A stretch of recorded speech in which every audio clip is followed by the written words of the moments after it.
program is brought to you by Newsworks in cooperation with the City of Eau Claire. This program is simulcast on WRFP-LP 101.9 FM. Okay, a quorum is present, so we can start the April meeting of the Waterways and Parks Commission. First item on the agenda was a group photo. However, a number of members are absent, so I propose that we table this to a future meeting. Is there anyone who would motion to table the photo? Janine and second by Tom. So okay, group photo is tabled until a future meeting. We have a different mix of people now, so I think we want to do.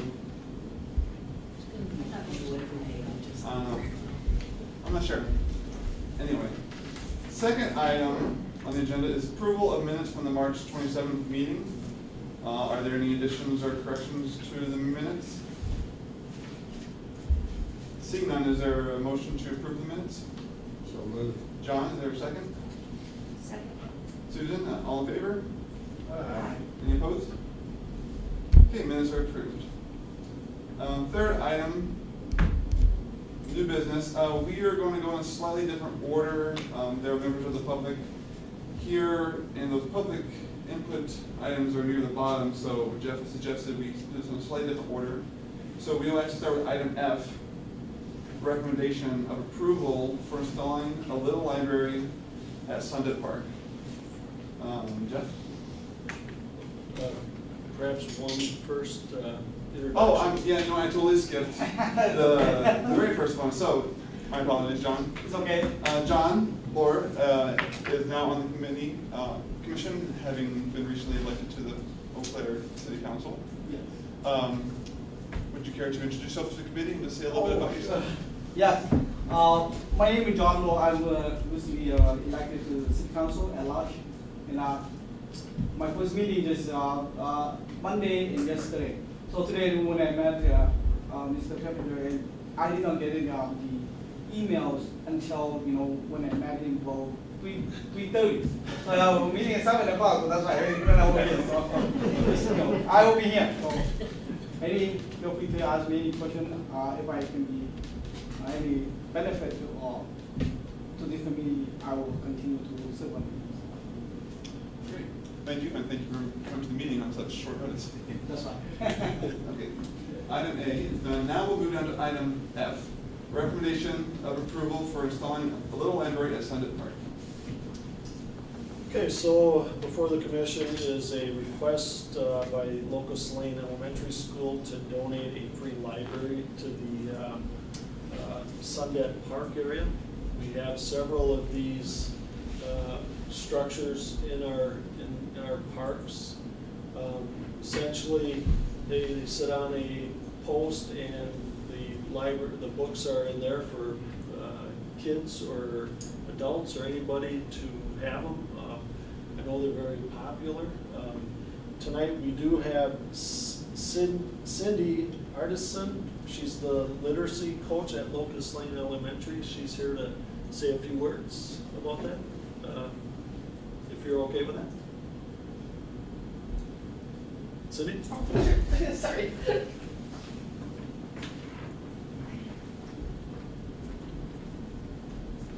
Hello, I'm Cindy Arnson, literacy coach at Locust Lane Elementary, and I am here to ask for your permission to install a little free library at Sundet Park. We have a number of students and their families who are right in that area, who do not have close access to the regular library systems. We know from research that students who read become better students, their achievement levels go up.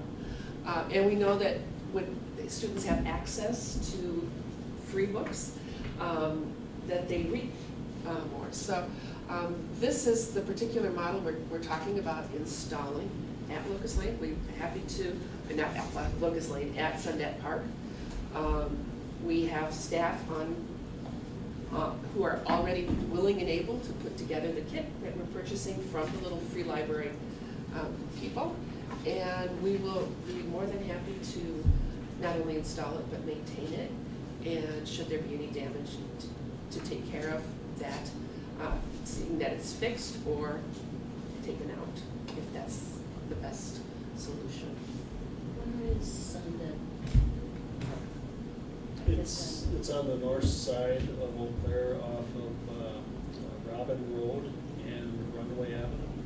It's the park that we just recently put in the north side dog park. in that area. It's a neighborhood park. It's a neighborhood park, and we have a number of students that live there.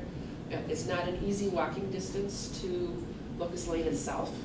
And they, So it would be located right about here. This is basically the area of the Sundet Park right here. This would be Robin Road here, Sundet Road, and then the runway. we've received an Anne Marie grant to purchase the materials to build the little free library as well. So, any other questions? Yeah, you said we would maintain it. I don't know what that means. Is that you or the school or Locust Lane, yeah, I think. the Locust Lane Elementary School? That's correct. So there might be a time when you would retire and move on, so the school would put someone in charge of watching that. Yes. I know maybe Yellow Jackets could set up a nest there or something like that. Sure. Somebody needs to check on it once in a while. That's. Most there of these was- I've seen are on private property, so the homeowner will take care of it, but in a public setting, Right. somebody needs to maintain it. We're in complete agreement, and because we have a number of students, as I said, that are pretty far physically removed and unable to get around town on their own. Having it there, we have a summer free reading program also at Sundet Park that we bring baskets full of books as well. But this would be something specifically for the people in that neighborhood to be able to take advantage of getting access to free books. And we would be more than happy to maintain that and continue to keep it stocked with books for adults as well as kids. So in terms of maintaining the structure, but will Locust Lane be supplying it with books? Yes, So that'll be ongoing? that will be ongoing. We're a school-wide Title I building, so we receive support from the federal government as well as from grants like the Anne Marie grant, which has made possible purchasing the materials to install this. So this is a high priority for us. We want as many kids as possible to be reading as much as possible. Any other questions? Susan? Jeff, did you say there are some other parks that already have a Yes. library? Yep. And have there been any, who's responsible for those? It's the groups that put them on. We have our eyes on them probably more than they do, so if we see any issues with them, we'll let the groups know and then they'll take care of them. So, we haven't had any problems with them. Actually, they've been a very, very popular amenity in our parks, and we do see them being used quite often. And the nice thing is, we don't really see a lot of vandalism with them either, so it seems like there's a lot of respect. Now, I hope I just didn't jinx that. Any other questions? Great, thank you. Thank you. Thanks. Now, are there any members of the community that want to speak to this issue? Seeing none, I will take a recommendation to approve the installation of Little Library at Sunset Park. I'll move. Janine, okay, and then Ron second. All in favor? Aye. Any opposed? Okay, the library is approved. Thank you very much. Thank you. Second item of business tonight will be item E. Recommendation of approval for construction of the dog park and boat launch in southwest Eau Claire on Ferry Street. Okay, so the city of Eau Claire has been working with CBS Squared for the last several months now to design a dog park and boat launch on the land that is located on the south end of Ferry Street near our wastewater treatment facility. The dog park will consist of a parking lot area, and this is the area here. This is the south end of Ferry Street here. Here's our wastewater treatment facility. This is Interstate 94 here. And the area that we'll be looking at primarily is this area through here for the dog park. It's gonna have some fencing around an area, but the unique part of this dog park will be, it's gonna be a off-leash dog park with the border being the Chippewa River. So the thought is, during a 2016 survey that we did, there was a request that we provide a dog facility for sporting dogs, Labradors, things, dogs that go into the water and retrieve and things like that. And this area seemed to be a very good applicant for that, because it was essentially not being used. It was, there's an area, you know, again, during the high water mark that we have right now, a lot of this area is underwater. So being that it would, you know, during times of that, the dog park would be very limited use, because you wouldn't be able to, you wouldn't be able to use the majority of it just because it'd be cut off by water. So some of the amenities we're looking at here are a parking area, and then also a restroom and some seating areas. This would be a trail going down through the area. Yes, what we try to do with a lot of the dog parks is try to keep them natural, and so let the dogs go out and explore, let the owners go out and explore. So this would be part of the dog park with a berm and some fencing through here. The other part of this area will be a boat launch, and again, we would have some parking for that. That would be a 12 vehicle and trailer parking area with the boat launch here. Again, historically, there used to be a boat landing in this area that the folks in Shawtown used to use to get their boats off into the river. So this would give us another opportunity to have a boat launch. Again, I mentioned the 2016 survey that we did for basically our system-wide park system. That was one of the items that people really wanted us to see, us to develop this boat launch again in this area. We did an open house on December 13th of 2018 where we had, there were 10 people that were at the meeting. We did elicit some feedback from people via email. The majority of the respondents that we had get hold of us were in support of it. We did have a few people that didn't want it there.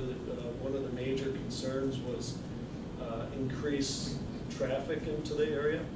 However, this area right now it's being used as an unofficial dog park. People are bringing their dogs there and they're running through that area.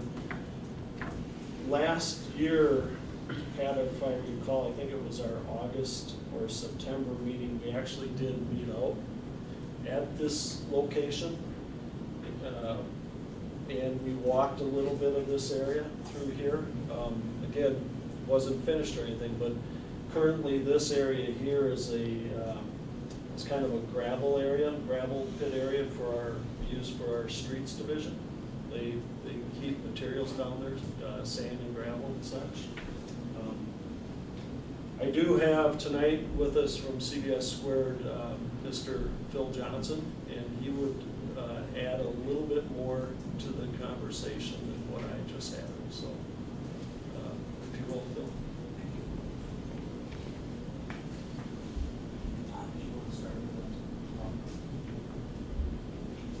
This will be somewhat of a review of what Jeff told you, but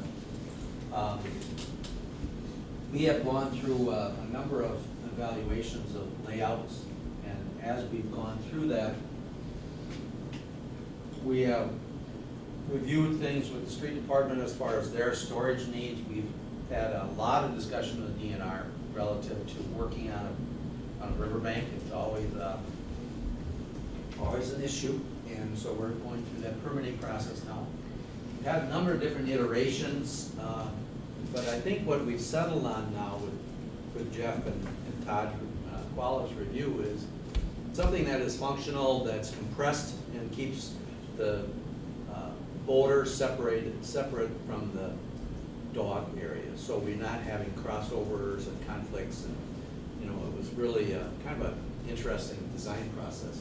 So if you want to flip through this a little bit, there's an area map. Jeff showed you that configuration. What's on this map are really the areas that are designated wetlands. The hatching that's in there illustrates the points that really were constrictions to this design process. Where the boat launch and the service road are coming in, those were indicators, they're called, wetland indicators, and we verified that there is no wetland present in those areas. So our wetland area concerns are really in here. All of this is within the 100-year floodplain, so that puts restrictions on what we can build there, what kind of utilities we can have there. But at this point, we're putting in about 4 lights in there, so there's night access.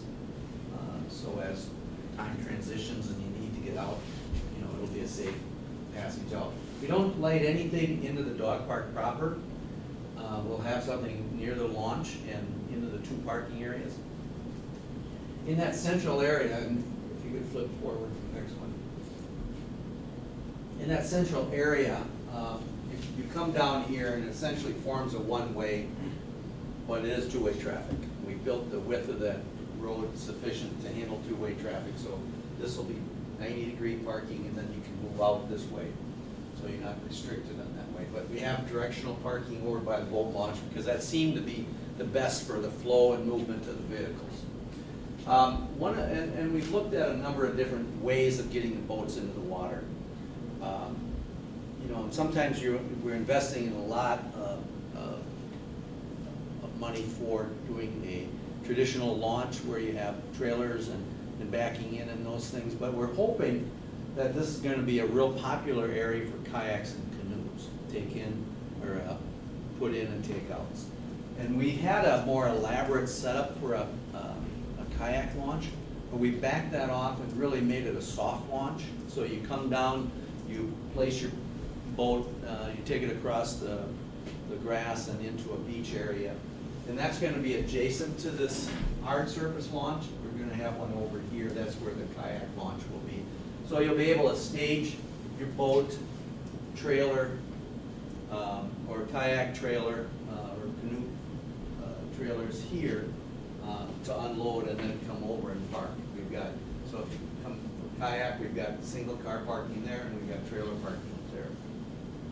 So as this divides out, we put because of the utility issues of not being able to tap into right next to a sewer plant, you'd think we could tap into it, but we're in the 100-year floodplain, so we can't do that.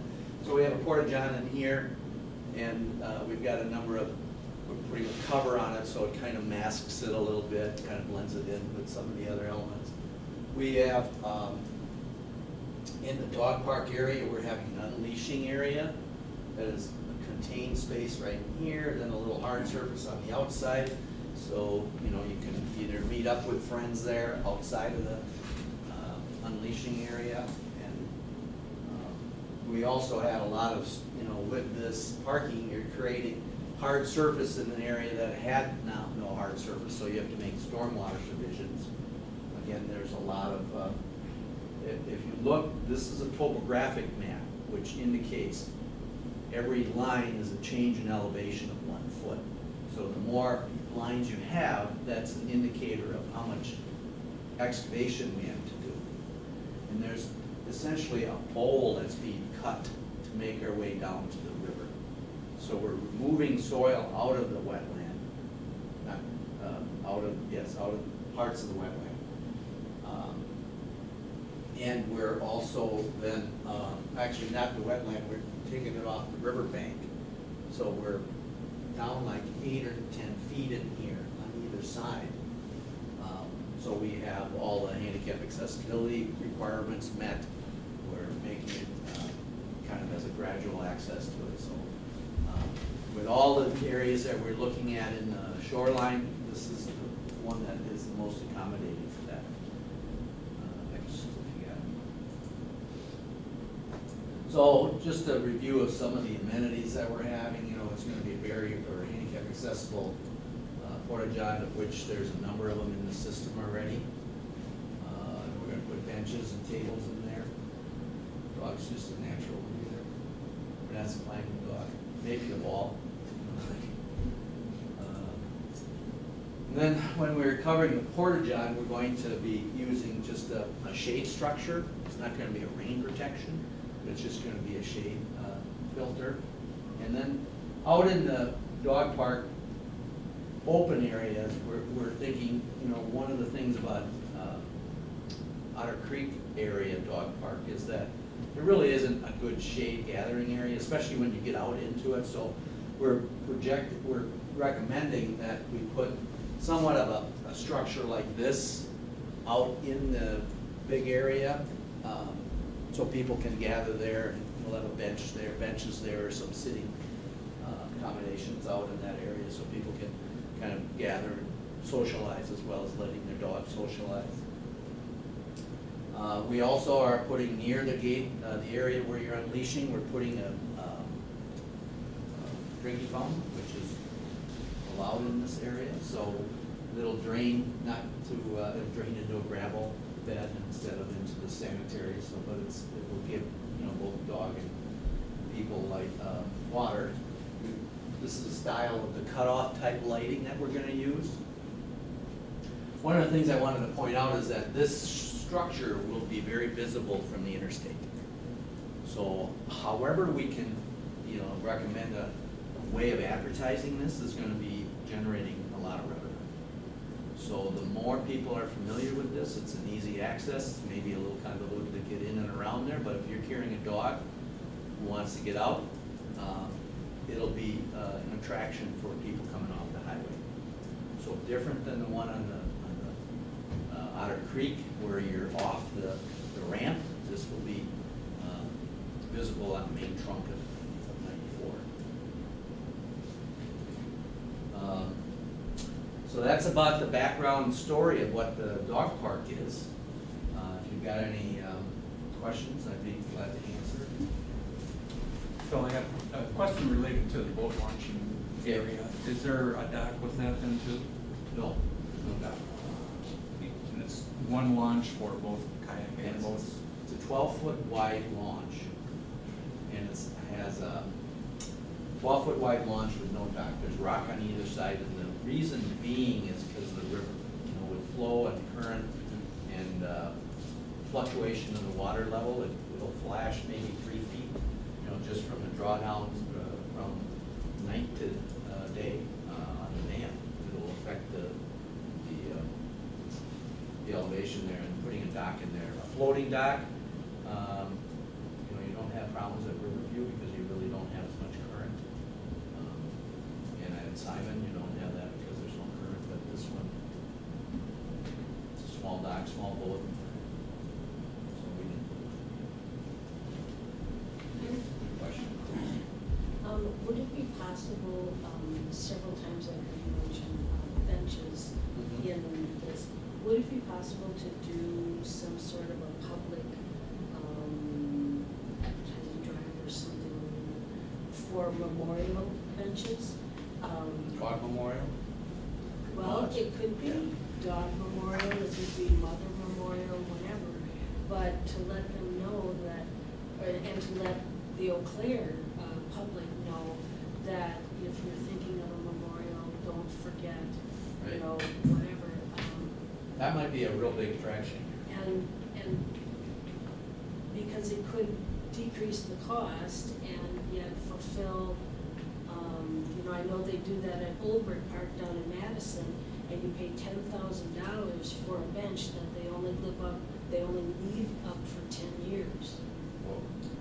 So I certainly think that with some advertising, we could decrease our cost for benches and increase our, you know, community. One of the other discussions we've had over the years, and this was back in my tenure with the city, was incorporating, seeing if we could do a sponsorship program with fire hydrants, surplus fire hydrants. I mean, it's kind of fun, you know, and you could spot them out there and you color them, paint them, you know, it's just kind of a novelty thing, but there is a surplus and an inventory of them. I don't think there'd be any confusion that these would be functioning fire hydrants. But you could sponsor those too. Might be fun. We do have a memorial bench program, I think you know, on the Gene, so it's one of those things that we promote that. In regards to fire hydrants, a good idea. What we did out at the north side dog park at Sundance is that the watering area is actually, looks like a hydrant that obviously dogs are drinking from, but it, you know, dogs do other things on those hydrants too, and hopefully they train them to do this. One other thing I wanted to add is that we did get grant funding for this from the DNR for the dog park, $143,000 for the dog park, and then on the boat launch it was $80,000. So, and those are 50-50 matching grants. How many acres was there? I mean, how? There's about 12 acres, I think, of the dog park. You know, that is the running area. If you could go back one on that, please.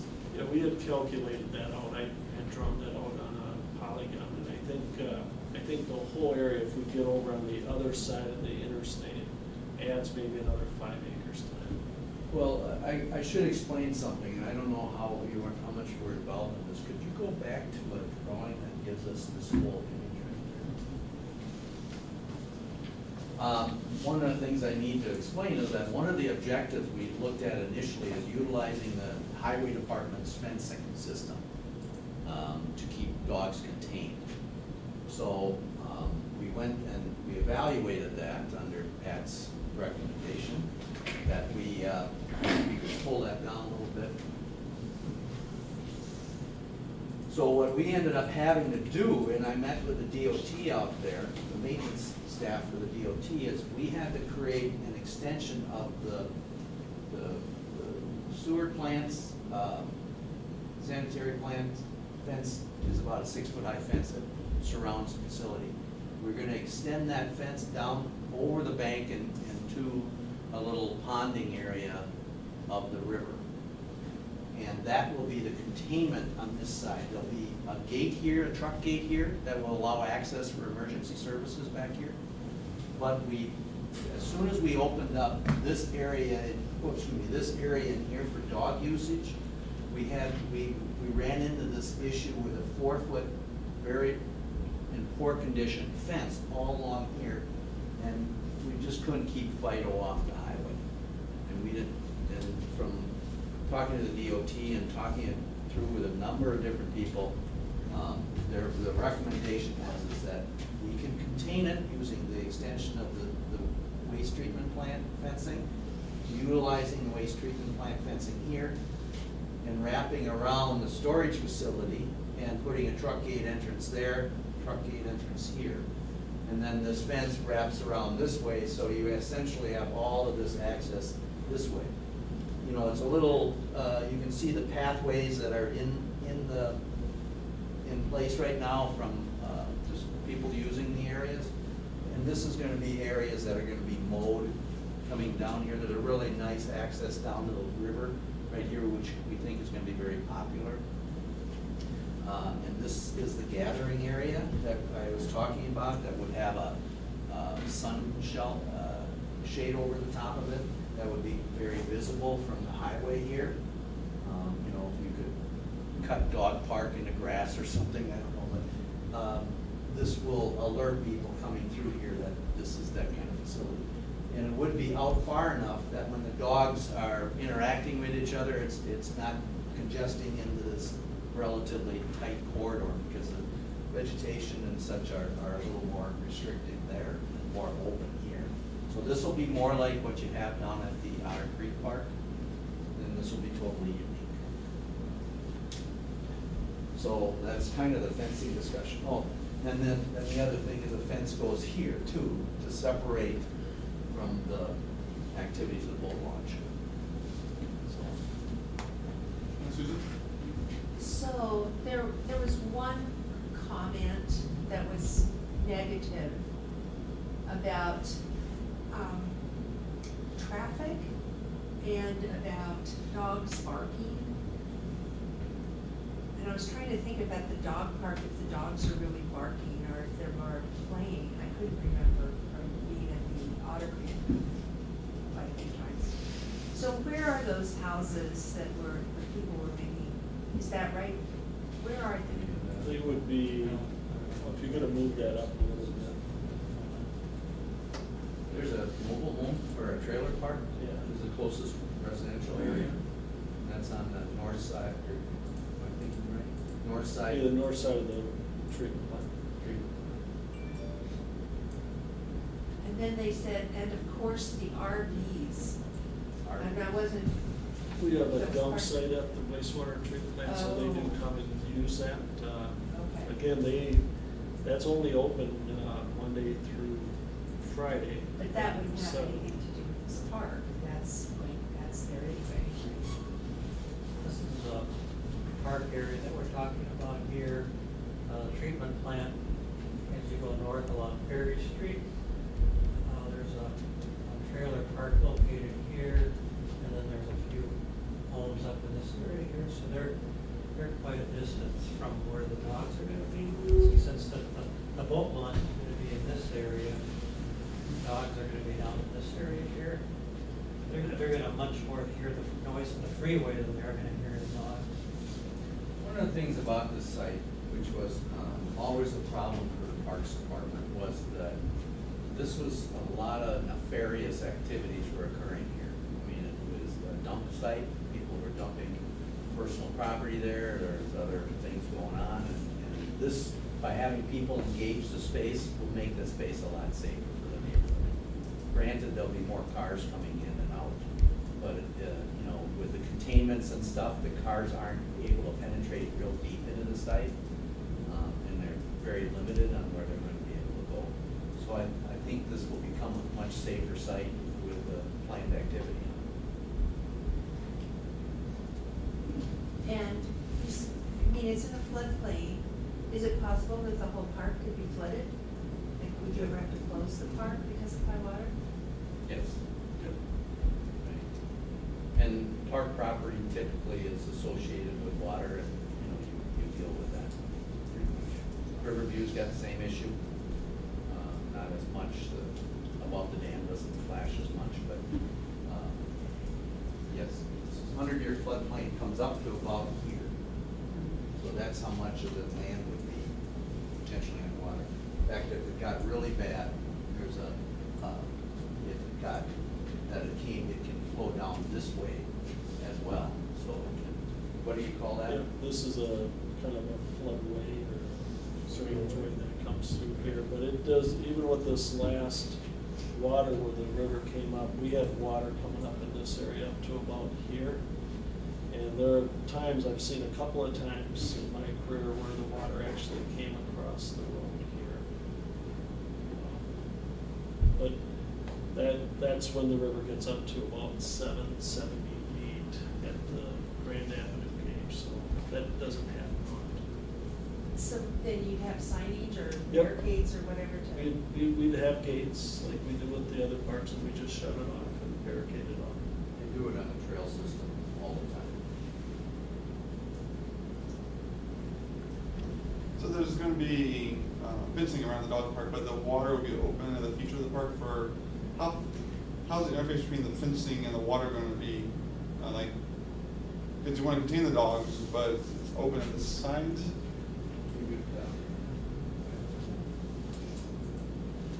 So the best we can do is where the water flow is coming this way, you want to keep as much of the pressure off of that fence as you can. But you have to contain it. The best we can do is this section here is going to be the most vulnerable piece of fencing to the whole project.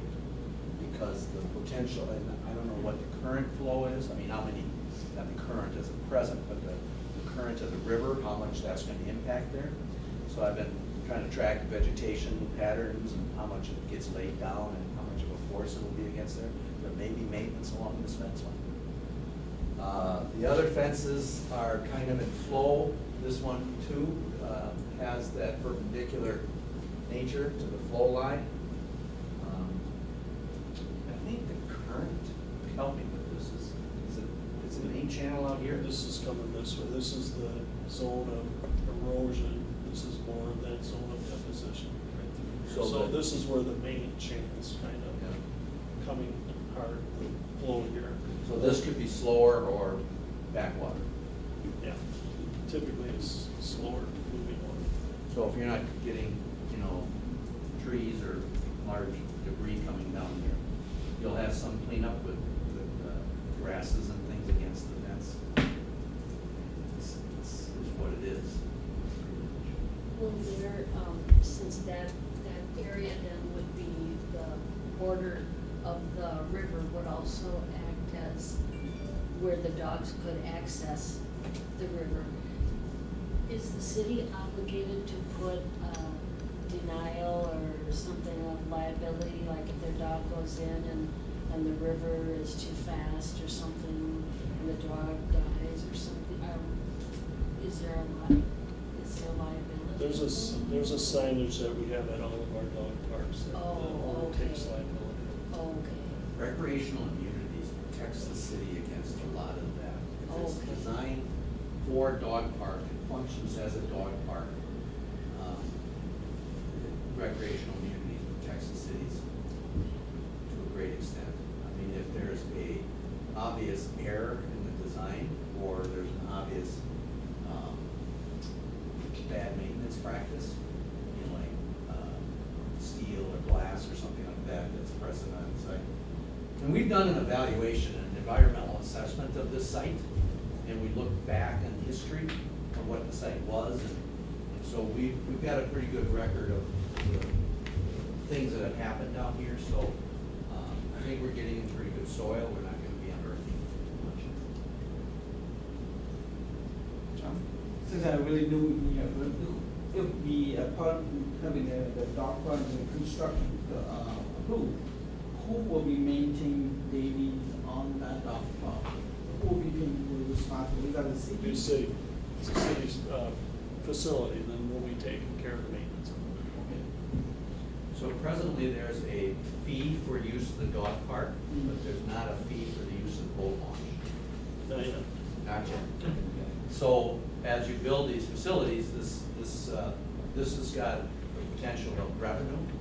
I don't know what I think you were at about 10,000 a year or so at the. I haven't checked since the new dog park's been in, but it's been about $10,000 a year with just the south side dog. So that helps a lot in offsetting costs of operations and improvements and the like. In fact, part of this project is funded off of the money raised at the other dog park. So I don't know if that's going to continue. In fact, the north side dog park was funded entirely from the dog fees that we got through the south side dog park that we raised. And maybe could they be funded through somebody adopting the hydrants? Boy Scout groups, Girl Scout groups, projects? Sure, I mean, if that's something that you put in there, that'd be. If they could get it out there, Yeah. because they could fundraise for that. Sir? Yeah, any other questions for Phil? If not, thank you for your presentation here. Are there members of the public that want to speak on this item? Seeing none, is there any discussion among the commission? If not, I will take a motion to approve the construction of the dog park and boat launch. So moved. Tom and John second. All in favor? Aye. Any opposed? Okay. That item passes. Thank you, Phil. Third item of business tonight will be item C, the urban forestry report. I'm Max. Where do you want? At the podium. How long do you want? I'm Matt Stoudenmeyer. I'm the forestry supervisor for the city. I work under Todd Koala, who's the manager of the parks, forestry, cemeteries, and buildings and grounds.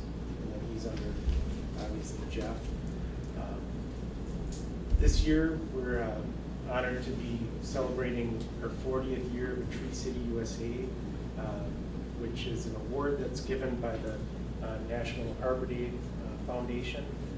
Basically, the city has participated in this for 40 years, and the requirements include a certain amount of spending per capita from the city, having a tree board, or in this case, I believe that the Parks and Waterway Commission is the de facto tree board. I think we have to have an event and also a tree ordinance. So we've been tied for second longest Tree City USA in Wisconsin. I guess Sheboygan, that little city on the lake, has got us by a year or two or something like that. So maybe one year they'll forget to send in their paperwork. So that's kind of the big honor that we've just received. I think as far as an update as to what we've been doing, obviously emerald ash borer has been discovered about a year and a half ago definitively here in the city. So we've been working the plan that we've instituted since about 2011, 2012. When we started preemptively removing ash trees, there were about approximately 9,000 ash trees on the city's boulevards out of 32,000 trees. So it was approximately 34% of all the trees in the city were ash. Now we've gotten it down to about 4,700 trees, and that percentage is about 15%, which is really the more impressive number, because with the removal of these ash trees, we've been proactively replacing them with a diverse amount of different trees.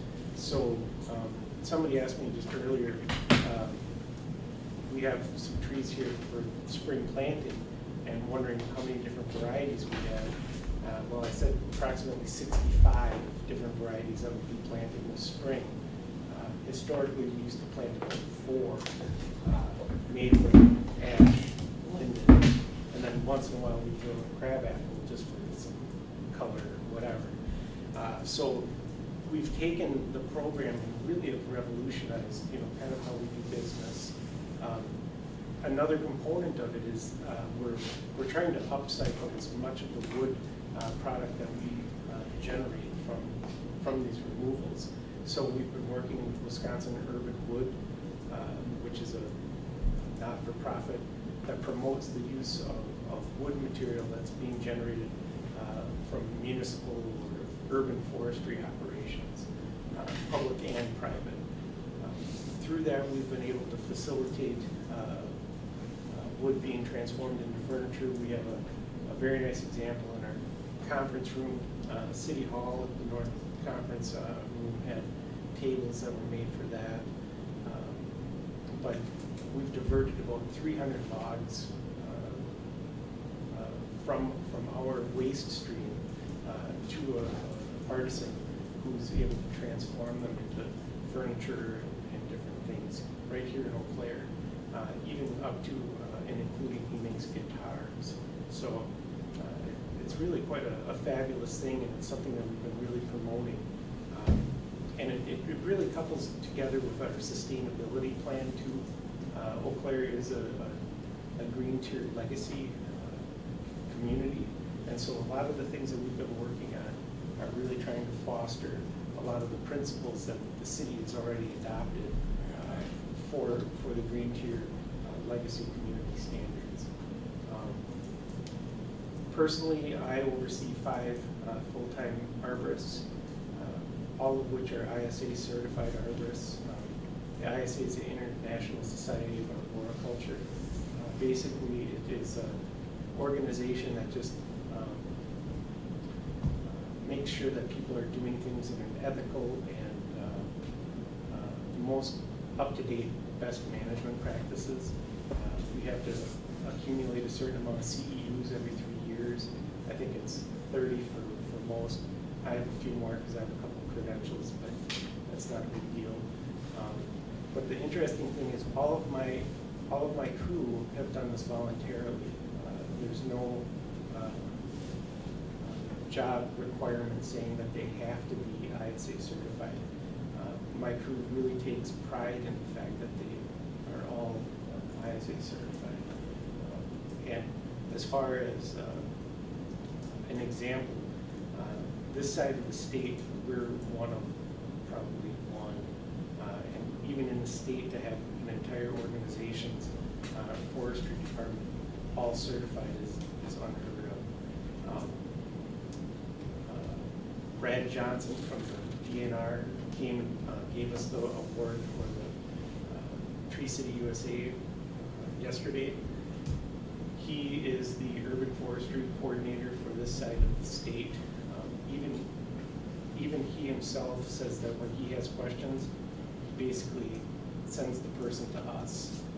So we're giving a lot of examples of innovative ways to kind of cut costs, but to make sure that we have a great product that we can sustain into the future. Pat actually asked about something earlier too. Our gravel bed across the street, we get bare rootstock trees, so we can get them at a cost savings versus the traditional, those big bald and burlap trees that weigh about 300 pounds. These bare rootstock trees weigh hardly anything. So they're a lot easier to transport, a lot easier to plant, a lot easier on my crew to lift, which is a nice thing at the end of the day.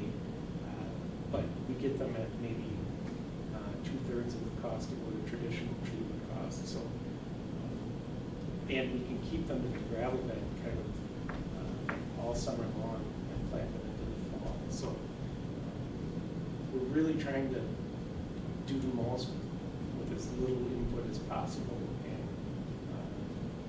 so far things have been pretty green. I think the trees will bud pretty soon, so we're starting to. But if you have any questions about anything, I can answer whatever.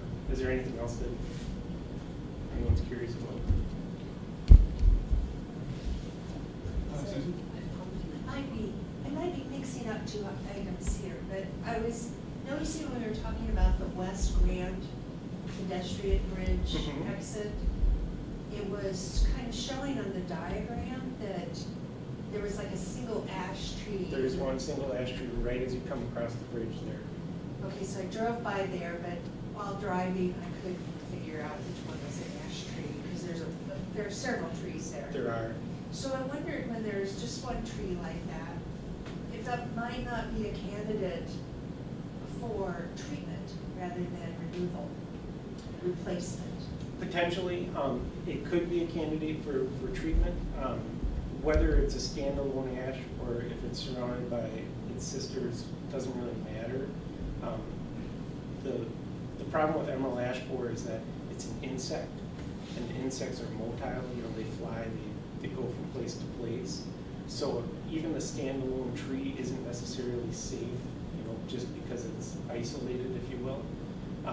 The uniqueness of it being there, and since it's kind of in a raised planter, if I'm not mistaken, or at least it's surrounded kind of by the sidewalks and so forth, so it's kind of a featured tree.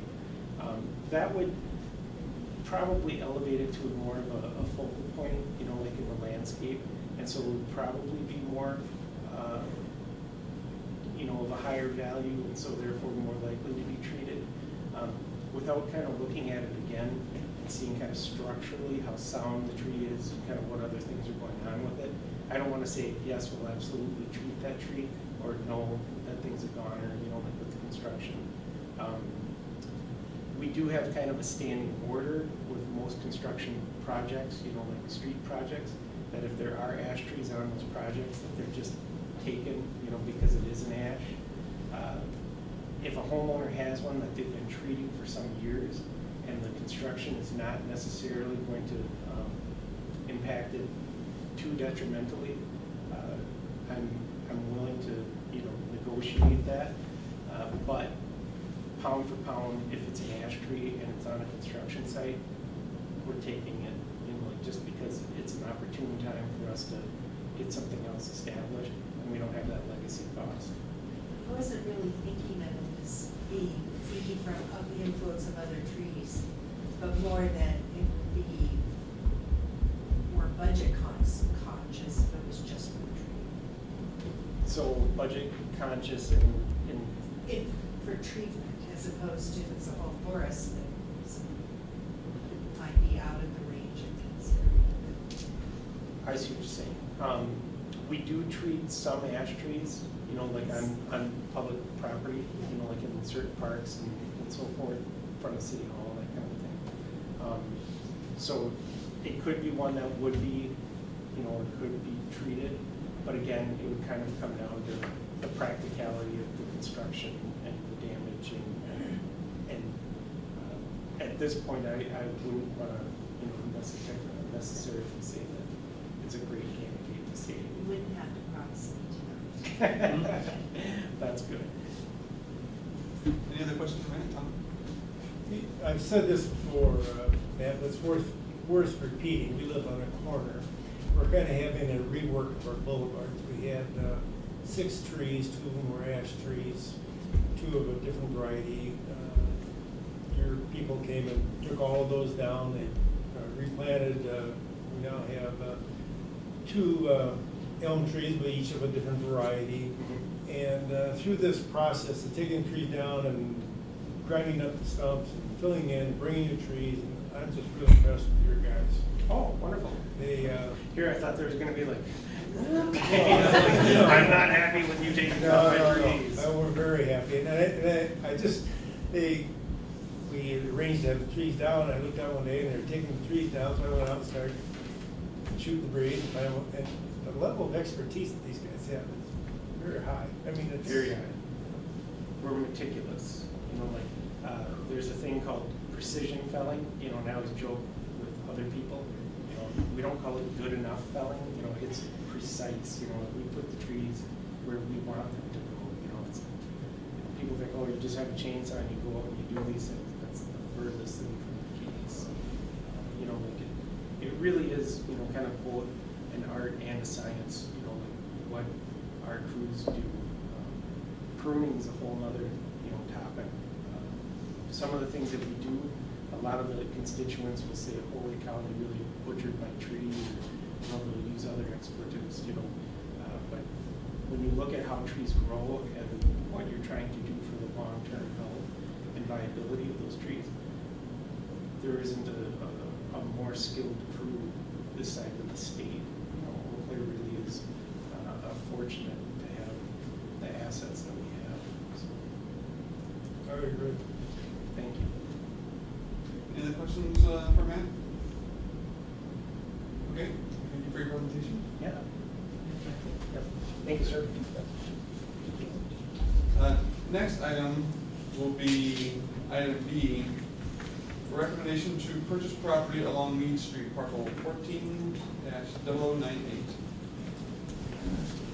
The city is looking at potentially developing a neighborhood park up on the upper northwest side up by Roosevelt School. And we have purchased a couple properties, and those I think came before the commission back a number of months ago. This property, this lot, and this lot here have been purchased by the city already. The owner of this lot here, which is about a half an acre in size, has approached the city and asked if we would be interested in purchasing it also. This is our trail system that runs along this area here. And our comprehensive plan shows that this is an area that we would be looking at a neighborhood park. We've been in discussion with the school district. Right now, our neighborhood park is at Roosevelt School. They're looking at the possibility, their plans are still up in the air, with the possibility of some expansions at Roosevelt. If they did that, then we'd relocate our playground from the Roosevelt across Folsom onto this site right here. And this is Folsom right here. Roosevelt is located on this parcel here. Our playground is located right here. The parcels that we're talking about this one, and this one are the ones that we have acquired already. This is the one that we're talking about, looking at possibly purchasing. Based on the memo that was submitted by the finance department, we'd be looking at purchasing it for about $10,000. I mentioned it's about a half an acre in size. And this is a little bit more zoomed inside. Again, Roosevelt on our playground site, kind of over this area here, Folsom Street, and then these three parcels that we currently own. This is right away here, railroad right away. Eventually, we'll be extending a trail up along this that'll come up from the old Lincoln School site. And then this is our trail, current trail along this area here. So essentially, this park site will be kind of the conjunction of two of our trail systems here. So it's could be a very nice site there. So this is what we're looking at as the possibility of a recommendation from the commission that we go ahead and purchase this and add this to this site. Are there any questions for Pat?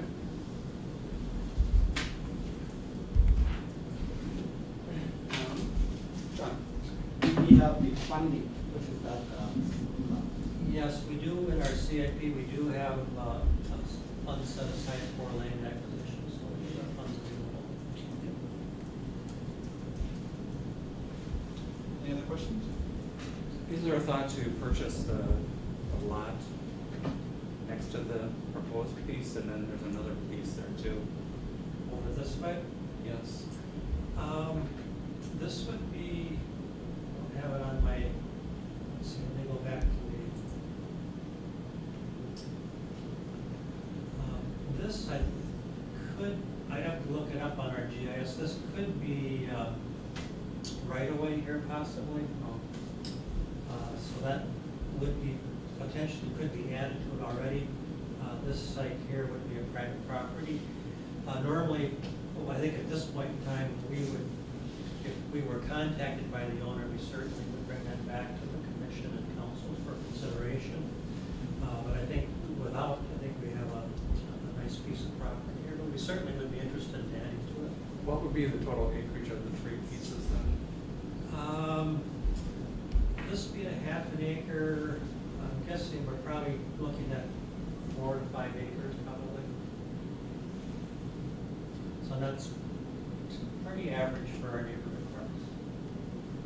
And if you compare that to essentially this parcel here, that currently is where we have our hockey rink and some of that, I can see that it is very comparable, probably is a little bit larger.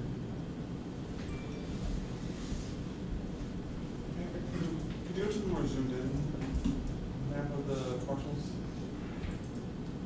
No, it's kind of looks like this. Oh, sure. So is that not actually a street? Where it says Mead Street, there's like a right of way? Where it says Mead Street in the upper left? Now this would be considered right away right now. But there's not actually a street?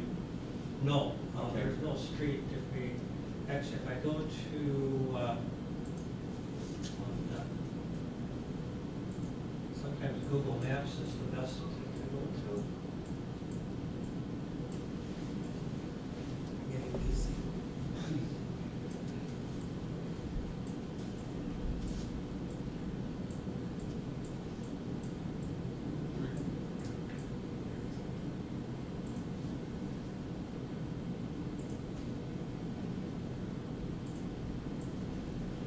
So you can see here is Roosevelt, Mhm. our playground area here. This is our trail coming up through here right now. This is the future trail coming up here.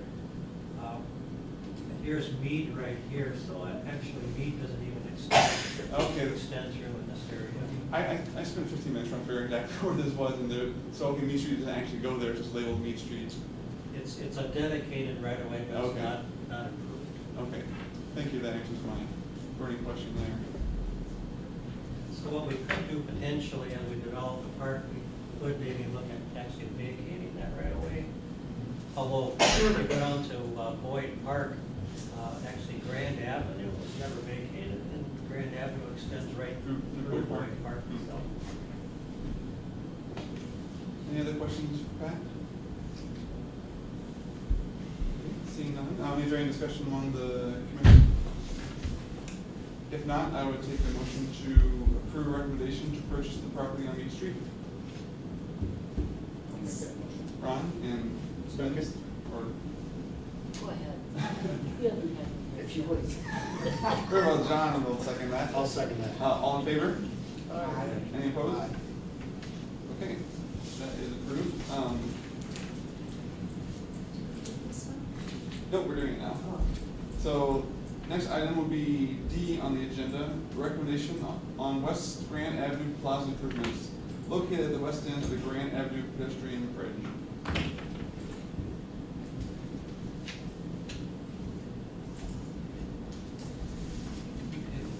This is an exciting project that we're looking at here.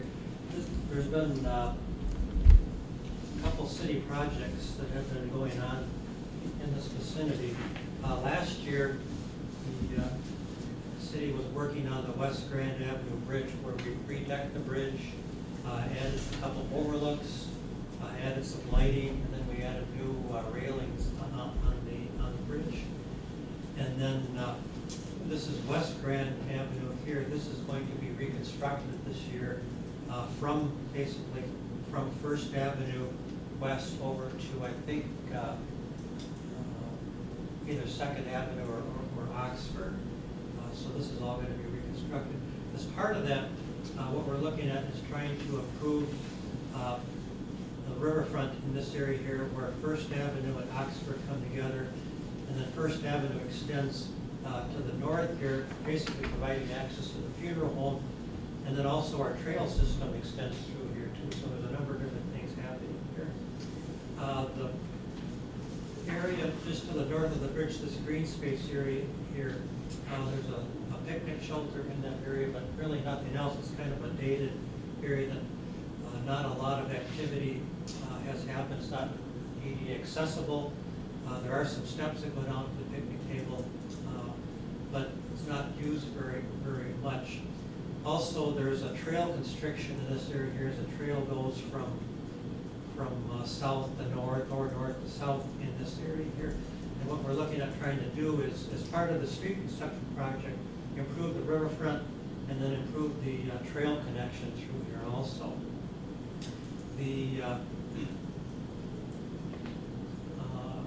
This is the ash tree that Susan was talking about right in this area here.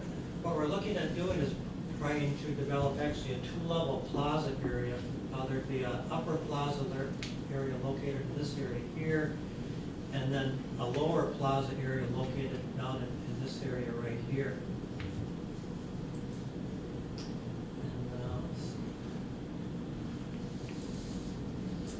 And, okay, for kind of get your bearings, north would be to the right-hand side here. Here's First Avenue coming along here, and then West Grand going into the West Grand Business District is located over here. And of course, the river is located right here. And then the pedestrian bridge is located right here. It's a little bit difficult to see on this map, but this is the bridge coming across here. The existing pathway systems are right here, and then right here, and then this is that triangular area right here. And then our regional trail system goes through this area here. You can see where this is the curb right here and here. So you can see how it constricts in this area right here. The current curb for First Avenue extends along this line right here. So what we're looking at doing is actually extending or expanding the green space in this area. So the new curb will come out along this area here. So by doing that, we'll be able to widen the path in this area. We'll be able to bring it out to 10 or 12 feet, which is our our standard. Right now, it constricts in this area here down to about 8 feet or so. So as you come across the bridge here, the upper plaza area would be in this area here, and then the lower plaza would be down in this area right in here. We'll be doing a number of different textured materials for the sidewalk and plaza area. There would be a small green area here and here, and then in this area here. There, as you come off the bridge here, then so right now, basically you go down into that green area. The plaza area would extend off to the north as you come off of the bridge. This would be a retaining wall that would extend in this area here. So that would separate this upper area from the lower area.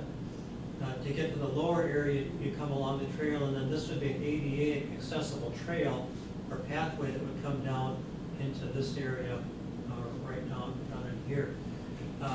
This would be a flat area here with benches along the bottom of the retaining wall, and then we would develop basically a viewing area right along the fence here that would include a number of benches and some swings and things like that that would be located in this area here. We would lose the one ash tree that Susan had talked about right here, but we would be replacing that with some plantings in these two areas and this area here. In this area down here, there's 8 trees in that area. We'd be looking at trying to keep 7 of those 8 trees. The one tree that we would lose would be located right about in this area here. Go to the colored version here. So again, you'd be coming off the bridge right about this area right here. This would be the retaining wall. More plaza area, the pathway coming through here, the regional path, the trail going down to this plaza area here. We are looking at, let's see here. I have some photos of the area too. We are looking at trying to provide some electrical service up on the upper area and the lower area, in meeting with the West Grand Avenue bid, and then also with the theater group. The theater in the round is located just to the north here. What they would like to have is the potential for a small area down here that could be used for small gatherings, small events and things like that. So there would be electrical that would be provided down here for these, kind of a small performance space essentially. We also are looking at, I don't know if some of you may be familiar with one of our previous Public Works Director, Brian Amundson. Brian worked for the city for many years and had passed away about 3 or 4 years ago. We're looking at doing kind of a small memorial possibly for Brian down in this area. The wall in here, we don't really specifically have plans. It depends on the donations that would come in. And it would be kind of a real low scale, nothing real big type of a thing, just kind of a subtle memorial for Brian down in that area. Also, the city is looking at, we'll be purchasing one of the sculptures from the sculpture tour, and the sculpture would go probably in this area here. Again, we don't have a specific location for it, kind of depending on how things lay out, whether it would be in this green, one of these green areas, or more in kind of one of the plaza areas here. The West Grand bid and the theater group have both reviewed this, and they have recommended approval. This retaining wall here, there would be a railing on top of that in order, and as you go around here, the grade changes, so the grade difference between the plaza here and here could be the greatest. As you start coming around here, then the grade separation becomes less and less. So in this area here, you're basically just having a grass area going from the trail down. You could walk this area back down to this area if you wanted to do so. I do have a few photos. So this is looking directly to the north. This would be the area, this is the ash tree that Susan was talking about. We do have a historic marker located here, and that would be relocated somewhere in the area. The trail actually constricts right in this area right here, and then back behind this planter bed right here.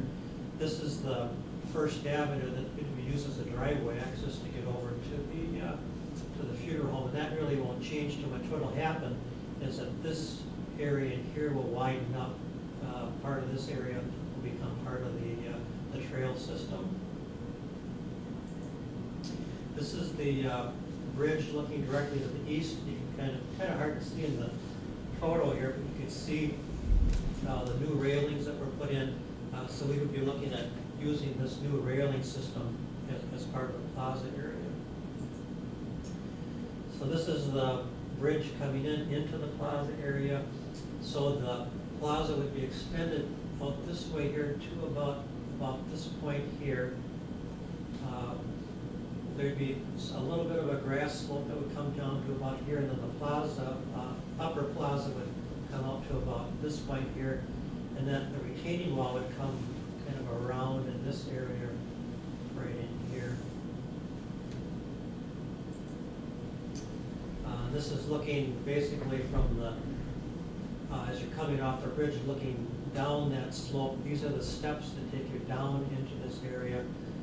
Again, that railing, decorative railing that we're looking at, we're hoping budget-wise that we would replace this fencing with that more decorative railing along here. So there would be, the lower plaza area would be down in this area right in here, and then there would be those additional seating area would be back in this area, back behind. I have a couple photos of that area. And these would be currently the steps that were going down there. The new retaining wall would come kind of right along in this area here. The new access to the lower area would come back from this area, follow along here, down into this area right along here. So you're essentially changing the access to this lower area. Instead of here by steps, the pathway will come from here down along into that area down here. And this is looking to the south then, along the trail. Again, this is kind of one of the pinch points of the trail system. That would be widened out with bringing the trail, basically taking out a portion of this landscape area here to widen that out. And then this actually expands a little bit here also for the trail. And then this would be looking, again, back towards the south. That 88 trail access, and basically would be starting about this point here, kind of following along what the wall was, and then coming down into this area right in here. And again, this would be the lower area. And again, all of these trees except for, I think it's this tree right here. This would be the one tree that we would lose. The rest of the trees we're hoping to retain as part of the project. And then this is kind of the far north end, and then these trees would all be retained. These benches that are in here right now, they would be reused. They would be basically used as part of the move, basically closer to the river's edge. So we would not be eliminating those. Those all would be staying. I think that's, again, this is a kind of an example of the railing system that would be extended then along that area. So with that, I guess if you have any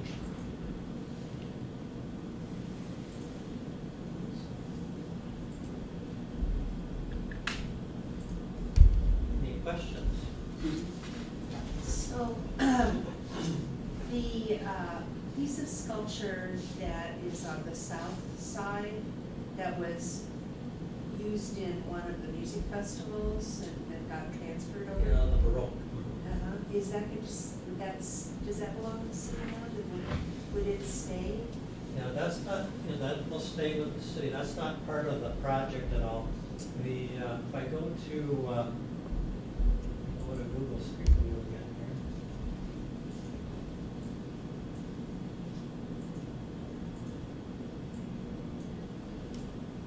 So, let's see here.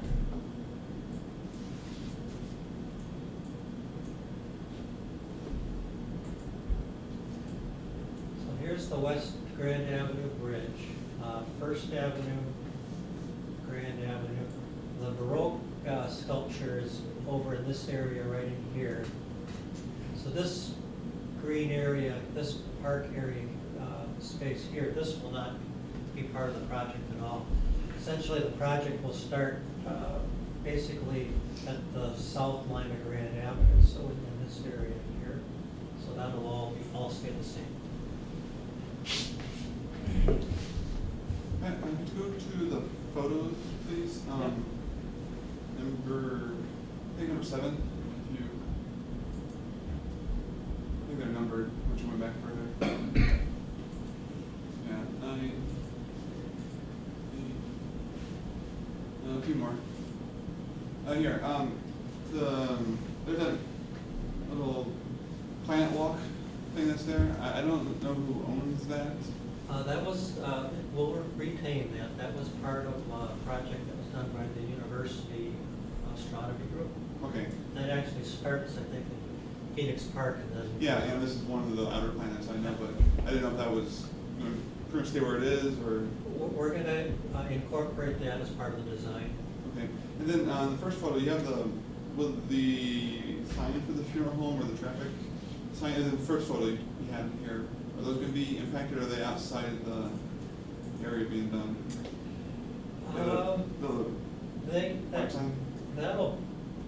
That'll be impacted somewhat in terms, because this whole intersection here is going to be reconstructed all the way from here to the west. So this will be impacted here, but there will be some form of signage that will be put back to direct people to the funeral home. So it may be shifted a little bit further over to the left here. It might be a little bit different sign. I wasn't told whether they're going to use the exact same sign or not, but there will be some directional signage in order to get back to that area. I don't know if the funeral home knew about the impact that their sign might fall under. I have not been involved directly in the meetings with the business group, but engineering has met with the Grand Avenue bid multiple times, and I know the funeral home is part of that, so I'm pretty confident that they're involved, have been involved with that. John? Yeah, I work at the courthouse building, and I like to come out there and have my lunch when the weather's nice, and I think this is really a great idea, and I look forward to seeing some improvements. I do sit at the picnic table, and on hot days, I enjoy the shade of the roof there. I can sit on a bench and have my sandwich just as well. There's really 3 things I want to say about or I came to say tonight, and I think Pat addressed one of them with those benches that would be reused, and those have memorial tags on them, so I guess they were dedicated to fine citizens of the city. So, you said we'd be reusing that, so that's good. And we talked some about the trees, and there's a stand of 6 mature birch trees at the north end. And I think you said you'd be leaving most of those there, and that's good. But in addition to that one ash tree, there's 2 other ashes just across that sidewalk there, and they're all mature size, and they give shade there, which we're losing with the picnic pavilion going. So if we take out all those 3 ash trees, there's going to be no shade in the area. And I've heard from a lot of people around town that they're tired of seeing the large trees being cut down in our city. And I'm just relaying some opinions that I've heard, and I see in our justification it says that this is supposed to improve the quality of life for the residents of the city. And I think a lot of people here don't feel like cutting down trees improves the quality of their life. And they would like to see those trees, those 3 mature ash trees, treated instead of removed. And there's really, in the design here, there's no reason for that 2 of them can't be saved. But we've talked about the trees, and that's what I want to say about the trees. The 3rd point is, this is a very small park, and it's bounded on one side by a beautiful vista of the river, and on the other side by our fitness recreation trail. And I'd like to make the recommendation that this be a non-smoking park. This is very small. When someone lights up a cigarette, there's no escaping it. The only way to escape it is to leave the park. If you're in Phoenix Park, somebody lights up a cigarette, you can go sit down on another bench in another area of the park. But the only way to get away from a smoker in this park is to leave the park. And for some reason, people love to stand there at the entrance to the bridge and smoke a cigarette. And going further, you might say the whole bridge should be non-smoking, because I can imagine what happens to the butts when they're out on the bridge. They're going right down to the Gulf of Mexico. So that's my big thing, is I would like this to be a non-smoking park. I go out there to have my lunch, somebody lights up a cigarette, and invariably the wind is blowing right towards me. So it's a fitness trail. People passing by, they're gonna smell the smoke. People crossing the bridge, they have to smell the smoke. People enjoying the view of the river, they have to smell the smoke.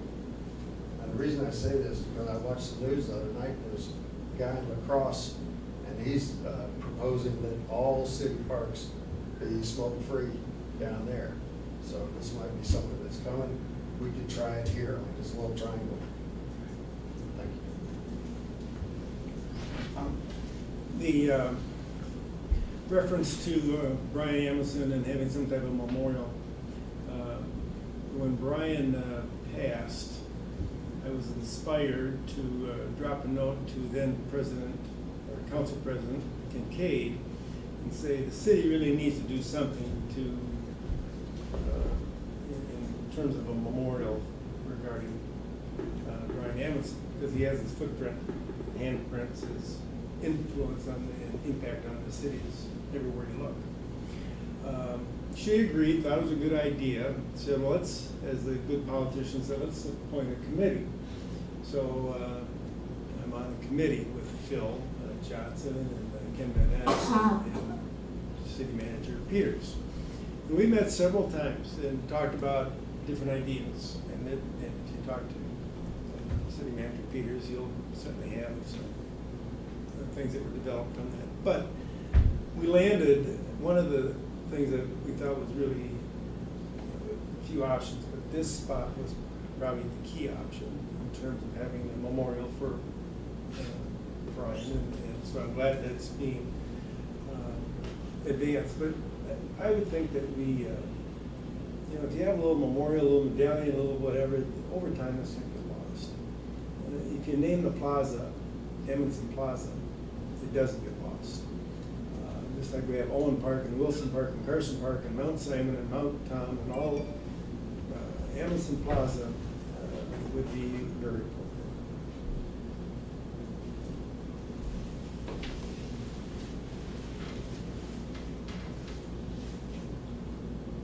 Any other? John, one other thing I want to mention, that last time we had a meeting at the city council, and they put the sculpture that had donated to the city temporarily on the other side until the East Bridge finished, and then put the sculpture into the, at the end of this. So just, Susan? Well, just to John's point about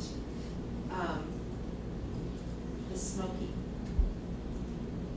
We, probably before you came on to the commission, we were talking about that as a policy or an attempt. And what, can you kind of review that, Jeff? I mean, it's difficult, I think, to enforce. I think enforcement is the issue. But I think that is kind of a good idea when you have a very confined area. It would be a good place to try to see how responsive smokers would be. Because it's not like trying to manage Carson Park for non-smoking. Or even Phoenix Park, which, is as big as Carson Park. But the big parks, there's so much area to try to manage. But this is a small area, people do use it a lot. Even if it's just for a few minutes. Might be a good place to would guess that with what the cross is doing, that you'll probably hear more. Again, this is a proposal, not that it's been approved or anything, it's something that's being proposed. And you're right, enforcement is going to be something that would be very difficult. Most likely be something that would be complaint driven, someone contacting us. And certainly, just like anything else, our restaurants used to have smoking in there. They no longer, and they've given the taverns smoking. So I believe it would be something that we'll be discussing more in the future. And certainly, we'll put that down as a recommendation for this group to city council. I think that's a good idea. Propose this and bring to the city council and propose to this council, and I think that we should be able to make a decision on this, And better, I think there's a benefit for non-smoking this part. I believe that will help us better to remove. So how do we get what Mr. Fiedler suggested about calling the park by that memorial name? How does that proceed? Is that us, is that city council? Well, Is that, right now we can vote on it, how, because it seems like if it's had a committee and it was brought to attention, it's sort of getting the loop-de-loop. And so I'm just wondering who does the decision? We would have to follow the same naming convention that we were talking about with the Veterans Tribute Park. Exactly. We have a policy that we would bring forth a recommendation that would elicit a 60-day comment period. And then after which time there would be, this body here would recommend to the city council for a name change. And then the city council would make that decision.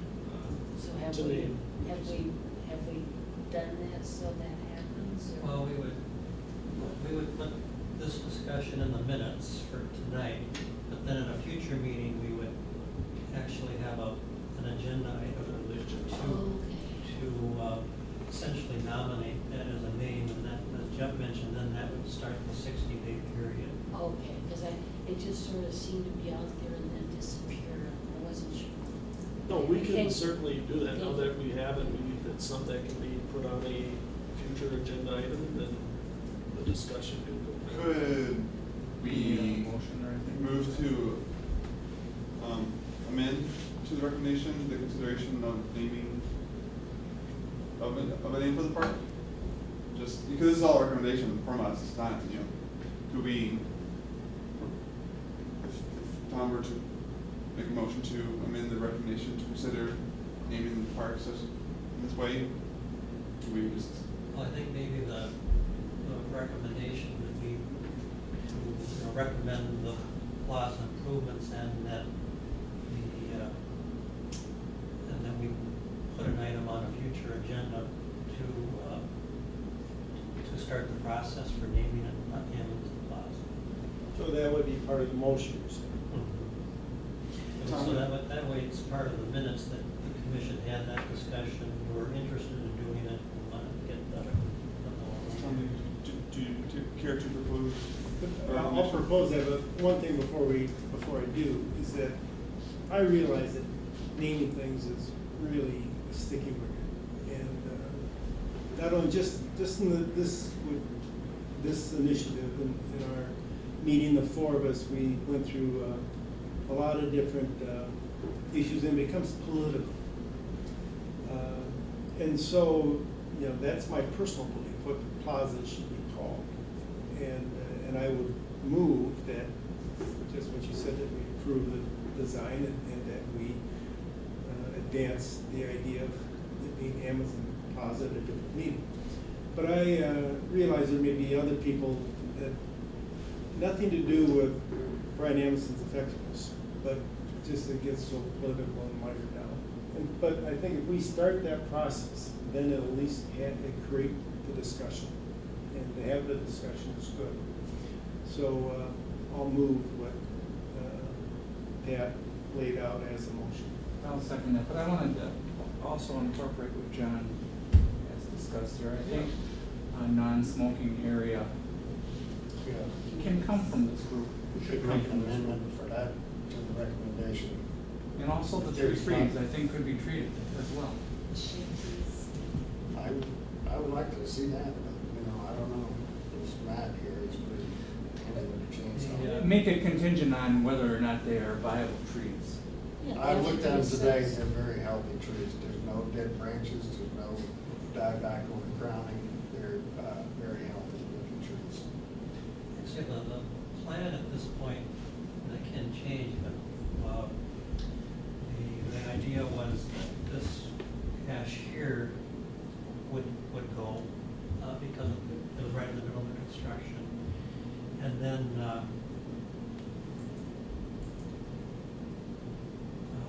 this tree here would have to go. But the rest of the trees we want to save.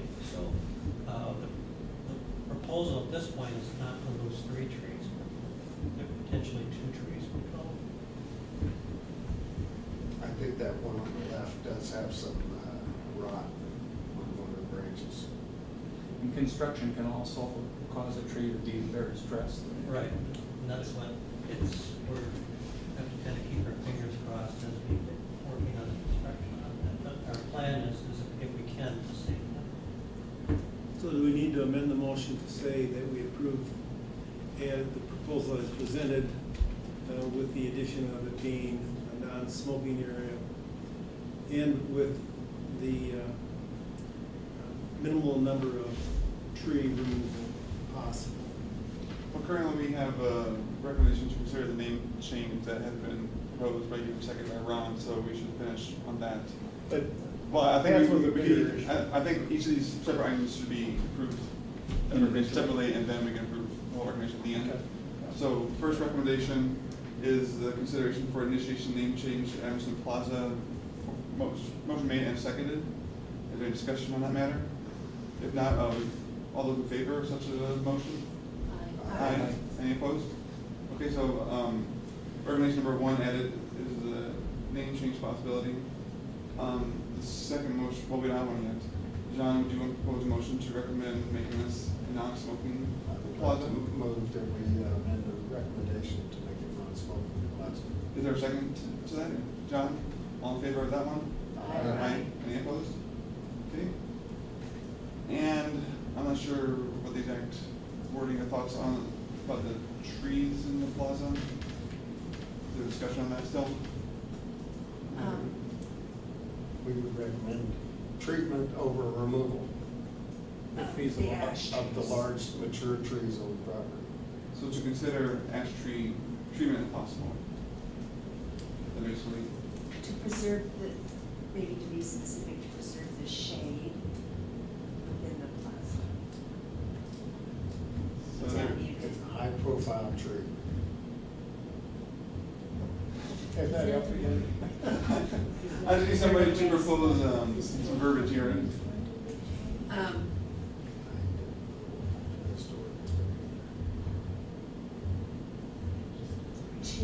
Can we have a motion to consider treatment for the ash trees rather than removal to preserve the shade by preserving the mature trees? Do you motion that? That is a motion. It was my understanding from the architect that this tree was a maple rather than ash. The ash was over in that center area. Now, I'm not I guess, with Matt being gone here, Well, I don't think that I'm not citrus tree sure. was really consideration for shade, so. You I'll can say say hardwoods.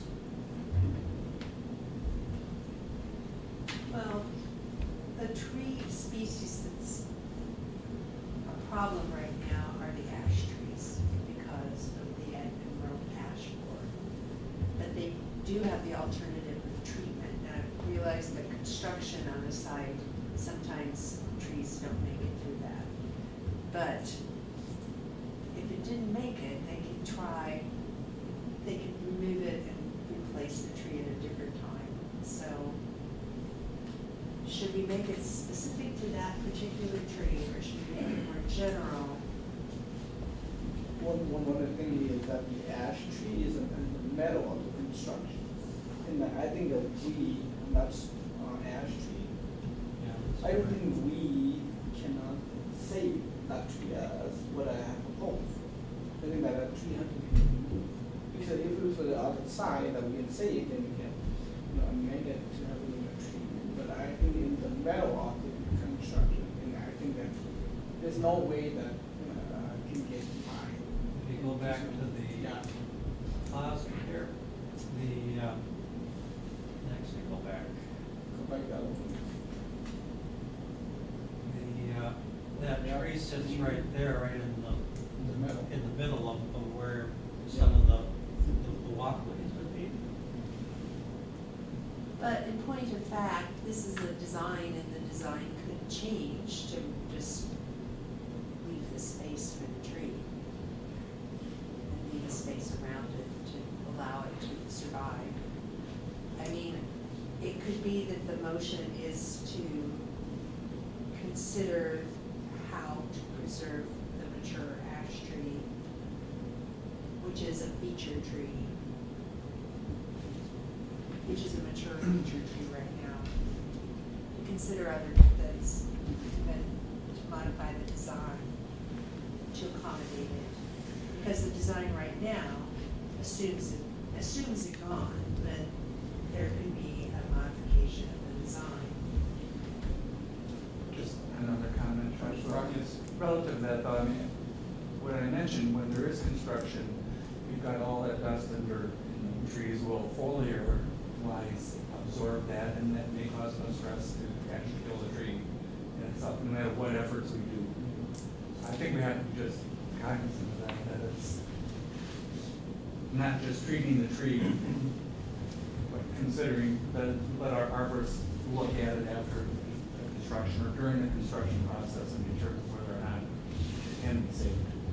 And that's a process we take. We try to save as many trees as we can. If they aren't, as you mentioned, someone mentioned that how construction does stress trees when we cut roots, especially the lateral roots. There's a likelihood that the tree won't survive the construction, so is it more prudent to take the tree down that is going to survive the construction and perhaps do some replanting? Well, is there a way we can restate the motion so that it would be strongly considered options to preserve the tree? I mean, anyone can make a motion. Further discussion, I would tend to side with forestry and construction work, that they know what's best for these trees, be it construction stresses and so forth. I think it's a lot to modify the plans just for one tree that is highly susceptible to an insect disease at this point. It just takes so long to get such a tree again. They can be treated, Right. but As. my as other an concern was alternative. that construction damage, potential damage to that, and I think the arborists should be able to determine that. But it's my opinion that these people love trees, probably more than anyone in the city. And when they decide to take down a tree, they're looking at it from a big picture perspective, and they know what's best. And I think that we just got done complimenting the staff in terms of their expertise, and I think we ought to let them use their professional judgment in terms of which trees can stay and which trees need to go. Well, at this point, Susan did move to consider retain Main Street as possible. I think that's course of action. Is there a second to that motion to start with? If not, then there's no second to the motion, so the motion will fail.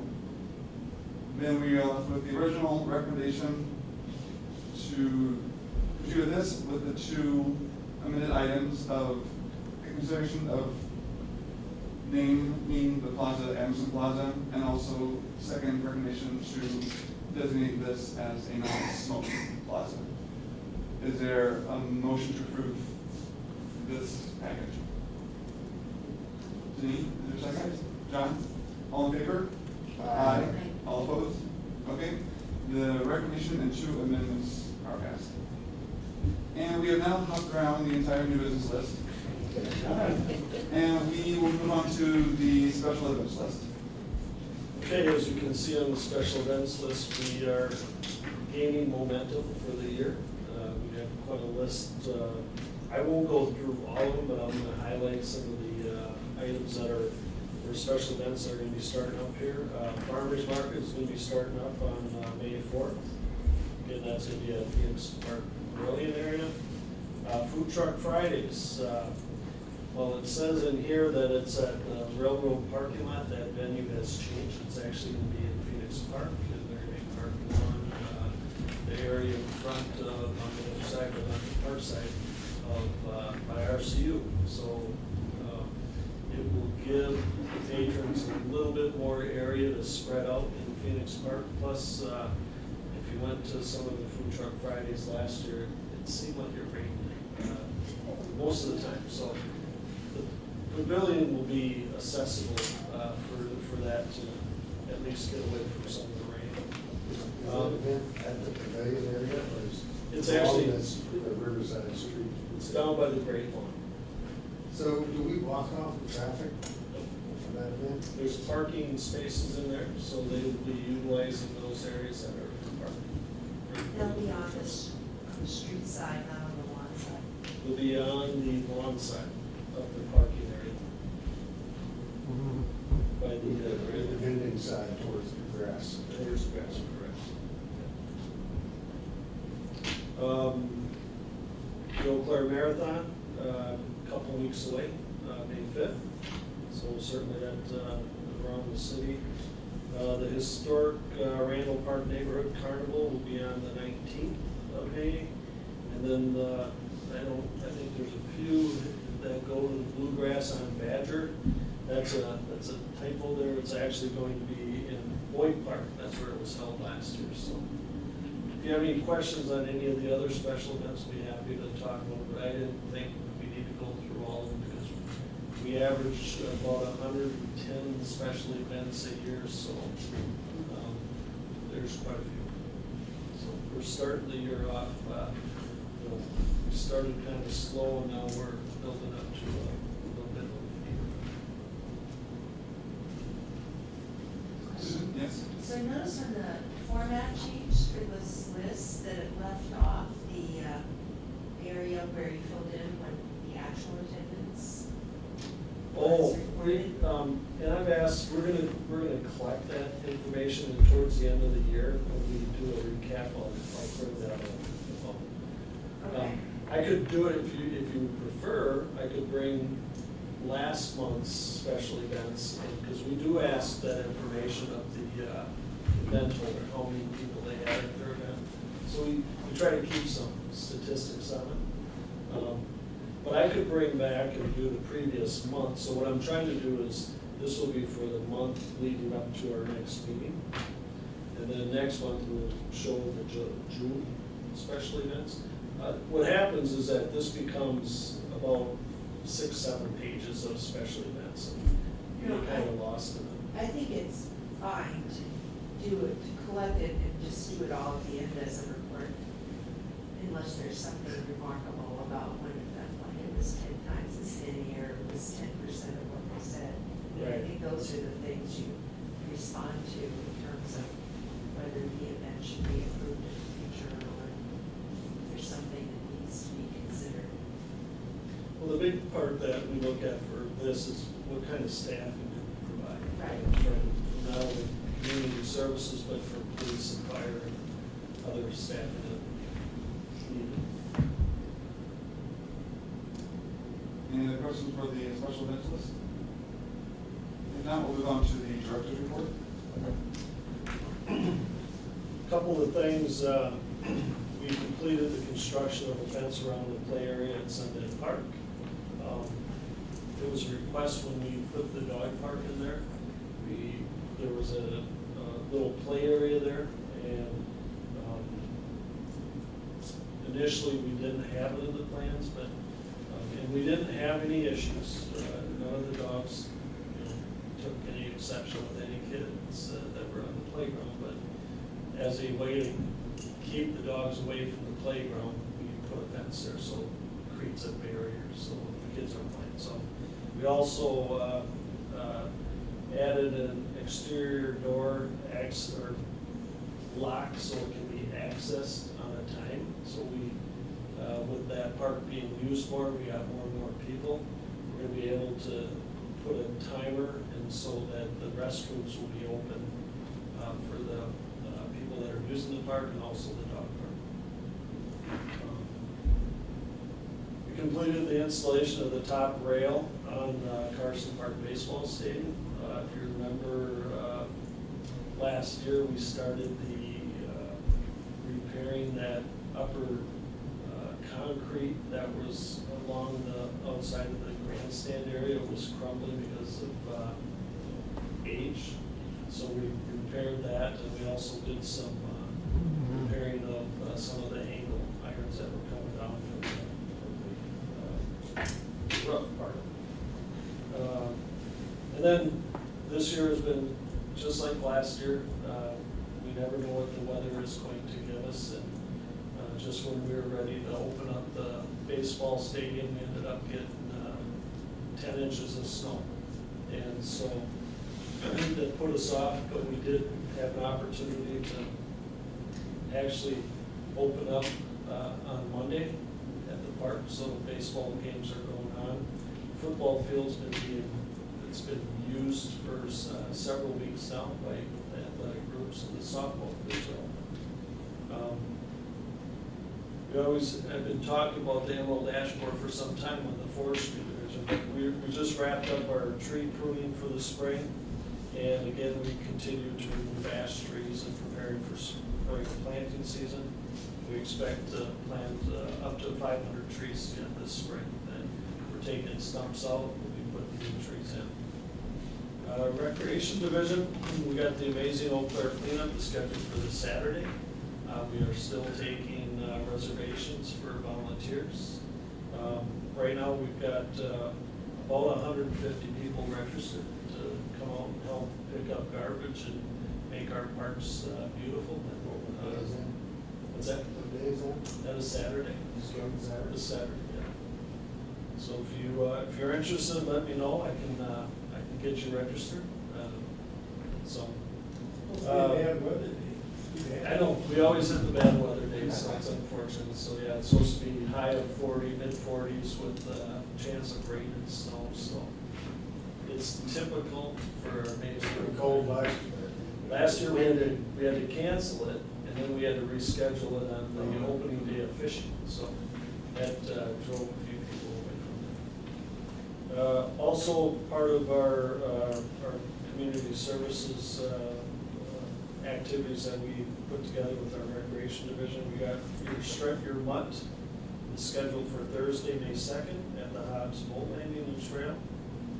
And I've already talked about the outdoor facilities. We're getting those together and getting ready to go. Our 2019 spring and summer edition of Prime Times is out there. It's on the website. So if you want to look at that, that's out there. We typically, we get over 10,000 applicants that go to our website. Most of it is done through the website now and not so much walk-in registration. So we really turned that corner. And as far as the amount of time it takes, we certainly have to go in there and touch all these to make sure that they're done. But it's more convenient for people to do that registration at home than having to come down to the office. So with that, I'd be happy to answer any questions. Is there a plan to put turf on the baseball field? Yes, there is. In fact, there's an MOU that we have with a fundraising group, and they're still fundraising. that is in the future, is what I'd say. I'm not sure if the That's fundraising. what, I keep hearing about turf across the park, but that's what's being held up, is they need to get money. Yes, so fundraising. We are in the process of the memorandum of understanding that we have with the group is they're doing two types of fundraising. One for the improvement of the baseball stadium itself, to replace the two bleachers on the side of the grandstand that are, they're over 50 years old, with something more permanent, and also looking at putting restrooms and concessions in those areas where we would put the bleachers, redoing the dugouts that are on the field, and then the last phase would be to put artificial turf. Any other questions or comments from the director's report? I have one item to add. The West Central Regional Planning Commission, the city staff have been working with them in starting initial phases, putting together a safe routes to parks plan, similar to safe routes to school, where we look at each of the parks, look at the pedestrian and bicycle connections to all of our parks. And so we've been, people from our parks division, our transportation engineer, and then someone from myself from our planning department have been meeting with West Central Regional Planning Commission. We're planning on going out to each of the parks and doing kind of an audit in terms of looking at what the issues are for access to each of the parks. And we're putting together a checklist for that. And we're looking for anybody from the commission here who would like to volunteer to help us to go out to the parks and do some of these audits. Let me know. If we would put you on our list, we'll probably be doing this in late May, something like that. And if you want to, if you're interested in just doing one park, certainly can sign you for one park. Probably looking at 15, 20 minutes or something like that. So I'll send out an email to everybody in case anybody's interested in doing that. And we'll wind up with basically a work plan that we'll have put together by fall. So we have all the parks on the list, what some of the issues are for walking to and within some of the park areas. Very good. Anything else?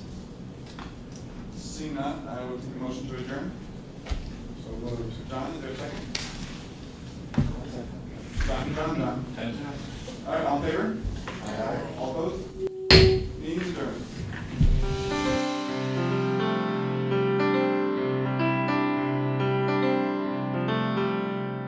This program was brought to you by a cooperation between Newsworks and the City of Eau Claire. A transcript of this meeting is available for the hearing impaired. It will be available within 7 days of this telecast. Call 715-839-4912 or TDD 715-839-1689. Or write Eau Claire City Clerk, P.O. Box 5148, Eau Claire, Wisconsin 54702-5148. Newsworks is made possible by continuing community support.